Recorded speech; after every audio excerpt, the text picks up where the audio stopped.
दोस्तों आज हम बात करने वाले हैं शून्य बहुपद के घात और इसके शून्यक की।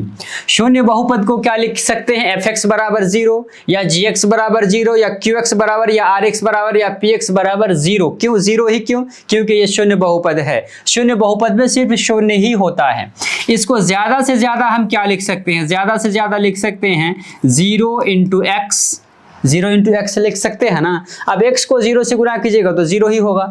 या फिर इसको अगर हम लिखे 0 इंटू एक्स स्क्वायर या फिर 0 इंटू एक्स क्यूब या 0 इंटू एक्स की पावर 10 या 0 इंटू एक्स की पावर 1000, कुछ भी लिख सकते हैं। जो भी लिखिएगा इसको 0 से गुणा कीजिएगा 0, x की पावर 10 को 0 से गुणा कीजिएगा 0, x की पावर 3 को 0 से गुणा कीजिएगा 0। हर हाल में ये 0 ही होगा। लेकिन पावर यहाँ 1 है, घात यहाँ 1, यहाँ 2, यहाँ 3, यहाँ 10, यहाँ 1000। अब बताइए घात क्या होगा?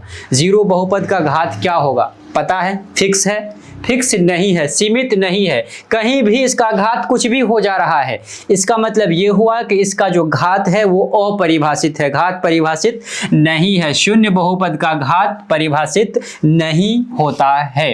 ठीक है, अब हम इसको क्या लिख सकते हैं? 0x लिख दिए। अब शून्यक की बात करते हैं। अब आप बताइए यहाँ x के जगह पे क्या डालिएगा कि ये शून्य होगा? क्या डालिएगा? तो f के जगह पे हम क्या डालेंगे? f1 की बात करें तब भी क्या होगा? 0 इंटू 1 बराबर 0।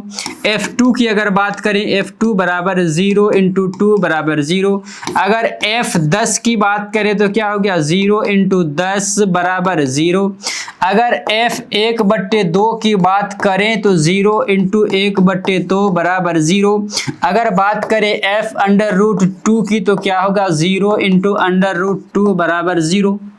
क्या हुआ इसका मतलब कोई भी वास्तविक संख्या हम रखते हैं x के जगह पे तो उसका मान 0 ही आता है, 0 ही आता है, 0 ही आता है, 0 ही आता है, 0 ही आता है। इसका मतलब ये शून्य बहुपद का शून्यक, शून्य बहुपद का शून्यक सभी वास्तविक संख्याओं के लिए शून्य होता है। वास्तविक, सभी वास्तविक यानी वास्तविक संख्या में परि में अपरि में कुछ भी रखिएगा, इस x के जगह पे, इस x के जगह पे दुनिया का कोई भी वास्तविक संख्या रखिएगा तो क्या होगा? उसका शून्यक 0 ही होगा। तो ऐसे कह सकते हैं शून्य बहुपद का शून्यक सभी वास्तविक संख्या के लिए 0 ही होता है।